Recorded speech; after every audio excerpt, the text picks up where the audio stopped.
My name is Ella McFarland. Hi, my name is Jordan Kraft. I grew up in Phoenix.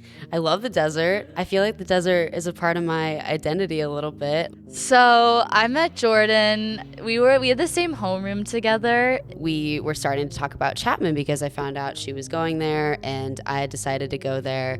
And then I think it was her who brought up the roommate situation. And about, I don't know, a year and a half of living in the house, we decided that we wanted to do a podcast. I think that with a lot of friends that you can do stuff with and create moments together with, like going to dinners or events or going out together, whatever you do with people does foster moments of having conversation. But I don't think that anything can reach the level of like intimacy in an environment like living together and sharing a common space, literally having your room next to somebody's. And so that was the case for us. We had our rooms right next door, and there were so many nights where we just spent all night ranting and raving about something that was going on. And I was listening to podcasts for at least over a year, and I would listen to them, and I was just constantly like taking in all this information, and I was like, I want to do that. So we were both kind of like, okay, let's just start somewhere. We have no idea where to start. We're going to start with some research. We're going to figure out what we need to get, if we need to get equipment, if we need to, and it went from there. I think that our first episode was extremely shaky. And I thought that in order to do that, I had to wait for the opportunity to present itself to me. I didn't realize that like I could do it myself. And I know that that sounds stupid when you see people grow on YouTube and stuff, but I think that it's really intimidating to see like someone with thousands or even hundreds of thousands or millions of subscribers and be like, well, how do I even get there? Like, someone needs to endorse me first.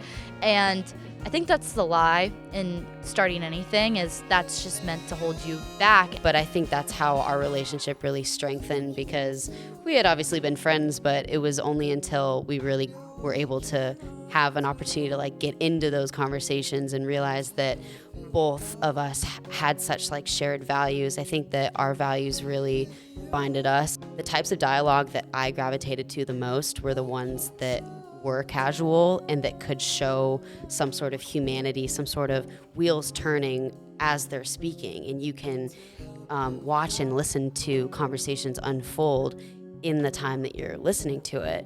So I just always gravitated towards that aspect of like broadcasting, and I guess podcasting is a form of journalism. So that is what I wanted to bring into ours, and I think that that is what we've done. The values that we hold and are encouraged, especially freedom and truth, are values that have had highlights throughout several instances in my life, and that I know I will never let go of no matter what I face. It's about truth. It's about uncovering the truth, speaking the truth, and then kind of giving our take on what is happening both in the world currently, but also adding a kind of philosophical flair to it as well. I think the values that we overlap with the most, that basically are the entire identity of the podcast and why we started this in the first place, are for sure freedom, truth, and generalism. I think that both Elle and I are generalists in a lot of ways. I think we've always been. Generalism to me is jack of all trades, master of none, but it means that you don't need to be so set in one direction or specialized in one area. I think that post-industrial revolution, we kind of grew into this society here in America where, okay, you do one thing and you do it really well and you do that for the rest of your life and you repeat it. And yes, some people might enjoy that or even prefer that. However, I think that we are humans and we have souls, and our souls want to experience more than living the same day every day. And I think that when we live the same day every day, that kills our souls, that kills our humanity. And generalism is the opposite of that. Generalism is, you don't have to be an expert in anything in order to investigate it, in order to learn about it, in order to experiment in it.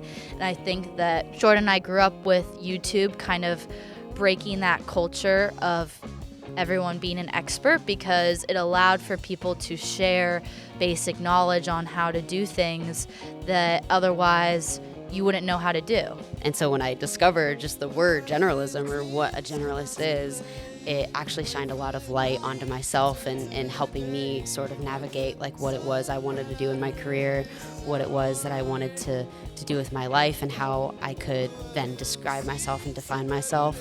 And so that was something that was extremely important into what we wanted to bring to the podcast, because we've done just exactly that. I think that we've brought in so many elements that at times it can be hard to track and hard to understand, and it kind of goes against the entire traditional methodology that podcasts try to brand themselves as, i.e. one genre or one tone or one twofold set of values.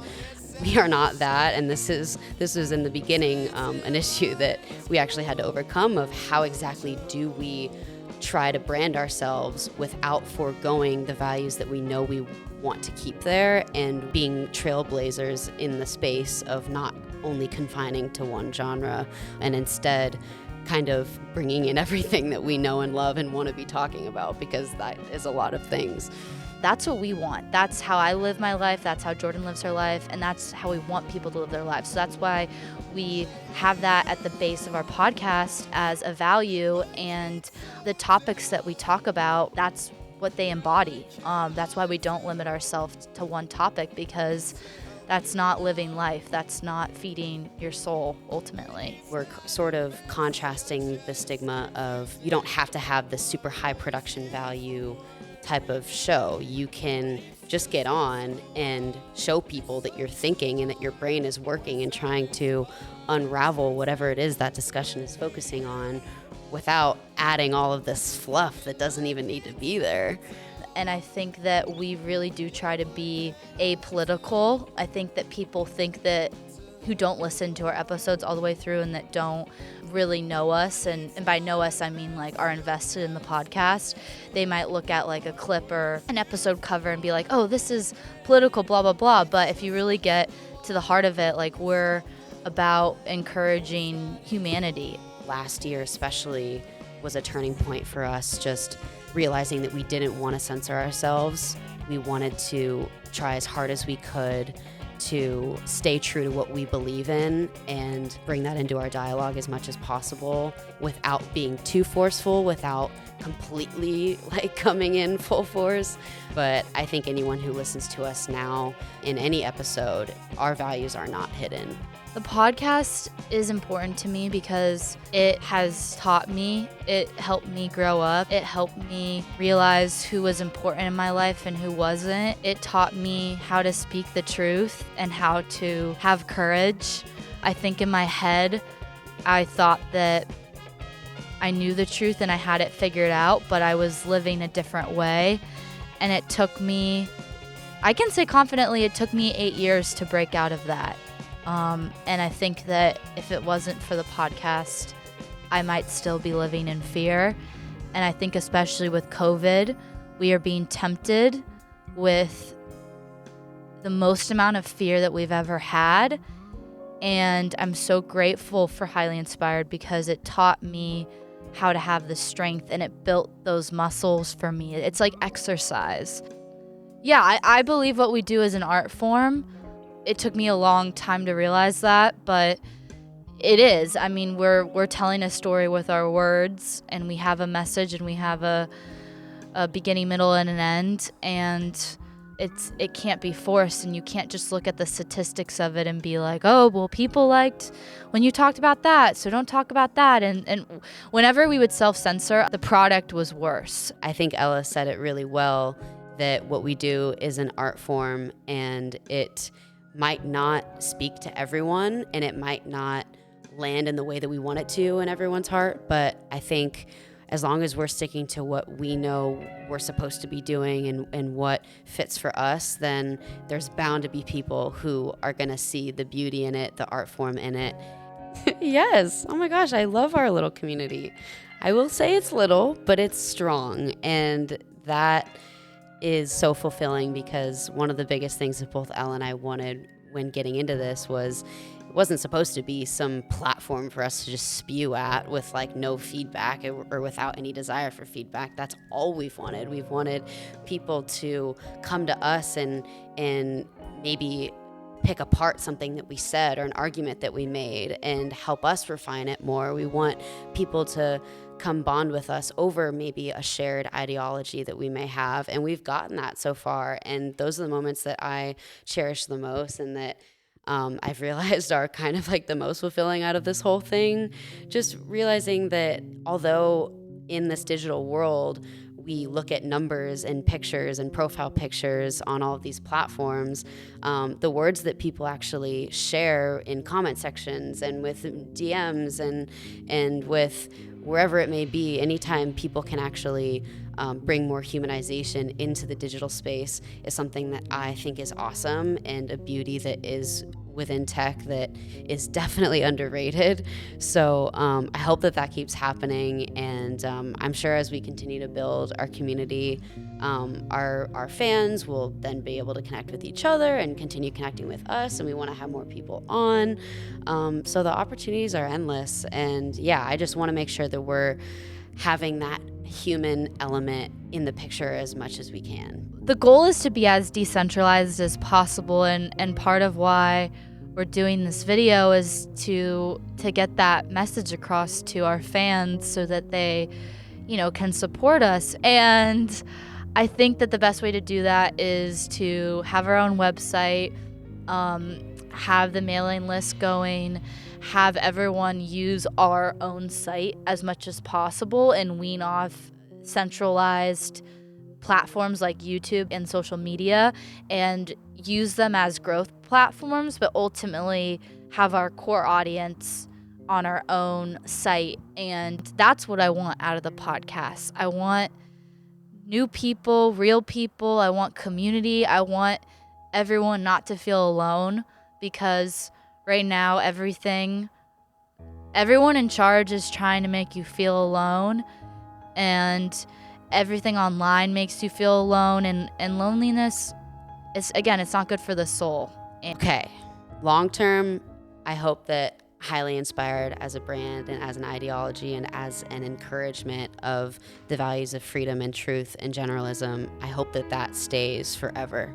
But I think in the short term and in this near future, we just want to keep making content on a multitude of mediums. We have a website that we put a ton of work into build, and we continue to produce content in a multitude of mediums. We write, we script, we make videos, we make episodes. But all I know is that my heart is definitely still in it, and I've always told myself, and I've told Ella, I think we've both told each other, that as long as our hearts are still in it, we don't want to stop, because there's something, the universe, God, pushing us to do this, and we want to keep answering that call. I know with everything that's going on and with all the darkness in the world and everything that's getting brought to light with COVID, with the mandates, with the rise of inflation and the supply chain crisis and just like all the hatred and the divisiveness, I think we're going to get through it, and I think that we're going to be better for it, and I just want all of us to attach to that hopefulness. Thank you, truckers. Hi, my name is Gabriel. I'm from Manitoba. I'm turning 13 years old tomorrow, and I just wanted to say best birthday gift ever, having you guys fighting for us.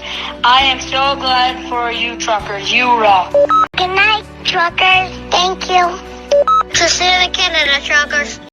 Hi, my name is Matt. I'm 6. Go truckers. Have a good night. God bless. It's a weird time for ideas.